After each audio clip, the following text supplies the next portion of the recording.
on Saturday the 18th, the ABC Food Guide will hold its first ever chocolate festival, and I can see you all in there in TV land all perked up, at the Outrigger Guam Resort on Tumon Bay. And joining me now with more on this event is abcfoodguide.com Director of Sales and Marketing, Ron Batamana. Ron, hafa and welcome to Harmon. Thank you for having me. Okay, so there's two things I want to talk about, and we'll get to the chocolate first because we want to kind of keep the people out there in TV land at bay first and everything like that. Let's talk about your site and how it came to be. Obviously, it's a very worthwhile thing because here on Guam, we so love our cuisine. Yes, definitely. Well, the site came about because we wanted to give people, I guess we wanted the opportunity for the restaurants, the local restaurants, to be able to reach out more to the local people. So we brought this site. There's several sites out there, but we wanted to be more specific, more thorough. So we got this site built. You're able to go to the site, find out where a restaurant's located at, what village, what type of cuisine, what type of atmosphere, when they're open, when they're closed, just things like that. It's just a little bit more thorough than what we're used to. Mm-hmm. Now that's got to be somewhat of a logistical nightmare because you've got to go around and in my experience, having done a fair amount of web work myself, it's like restaurants always or don't always cooperate fully, or some of them they don't see the point and everything like that. How did you actually organize all of that information and cohesively get it together? Well, it took several months for us to put that together. Actually, it's actually a free site, so it's it's not like we go to the restaurants and say, hey, we have a site open. You want to come and pay so and so we can list you in there. We've actually all the public information we just listed there for free. Mm-hmm. So every single restaurant, there's probably a little bit over 500 restaurants listed in there. Restaurants, bakeries, cafes. So they're all there for everyone to view, for everyone to know. And it's also multilingual, English and Japanese. Mm-hmm. So you can actually, we're trying to get not only to help out the locals and target the locals, but we want also the Japanese. They come to Guam, they go on the site and know already what restaurants are out there, what type of food they have. There's even a page there where they can avail to look at the menus, see what type of food, what's the name of the food. If the restaurants wanted to, they can actually post how much it is. So consumers go there, they already know what they want. Sure. Okay, now here it is at long last and everything. In keeping with the spirit of your site, the Chocolate Festival will be held, the first one ever on Guam, and I would say probably very, very overdue. So tell me, how did that concept come about and exactly what does it entail? Actually, we wanted to, being in the industry, we wanted a way to get vendors of different types together. So we came up with this event for local vendors who deal specifically with chocolate, whether it be chocolate ice cream, whether it be chocolate making, the candies, pastries. We wanted a theme. We wanted them to come together and showcase what they have.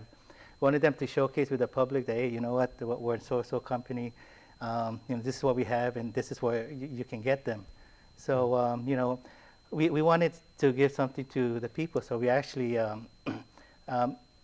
during our event, we have free raffle drawing giveaways every hour. We have a photo booth there for the locals to come in, take as much pictures as they want. There's, I think, a couple hours of that will be available. We got Jesse and Ruby playing. All right. Yes. So this is a first-class event. This is top of the food chain. Pun intended. Yeah, definitely. Okay, now because you're appearing on KUAM right now, certainly there are people out there watching in our TV audience that are saying, "Hey, I'm involved in chocolate," or my grandmother passed a recipe down to my mom, who passed it down to me, and everything like that, and we make, I don't know, fudge or something like that. I would like to network with other people that work with chocolate, or just pass on my knowledge to somebody else. How can they get involved? Well, you know what? They can actually go into our website, abcfoodguide.com, mm-hmm. and go in there and relay any type of messages or comments that you have. There's a space there where you can actually go and email us information or anything that you want to talk about. Mm-hmm. Or you could call me direct, 483-2813. 483-2813. Yes. All right, very good for that. So that number again, once again for Ron, you can check on our website to see that. All right, now one thing that's interesting again about the culinary festivals that we have here, the village festivals, you got the Mango Festival, you got Correct. The Banana Festival, the Coconut Festival, the Doni Festival, of course. Mingila is very popular for Correct. that. People are amazed at the types of things that they never knew they could do with those types of food. What will people take away from checking out this event, and what new can they learn about chocolate? Well, just like with me, I think what they'll come out of this is not only will they have fun, but they'll get to actually see how many local vendors we actually have on the island that actually do this. I had no idea till I was putting this together that there's a handful of vendors on the island that actually make chocolate from scratch. You know, they make the chocolate macadamia nut chocolates, and then so many other things. And I had no idea until I started putting this together. I thought I was just going to reach out to the local vendors as far as distributors and wholesalers, but there's actually companies out there that make it from scratch, and it's just the talent's there. And for no one who's ever eaten it, how much different is fresh chocolate than chocolate that's been, flown in from the States or from somewhere else in the world? You know, it's definitely you can definitely taste the difference. I was actually told that you can actually taste you can actually determine the fresh chocolates with the ones that are not too good by how quick it melts in your hand.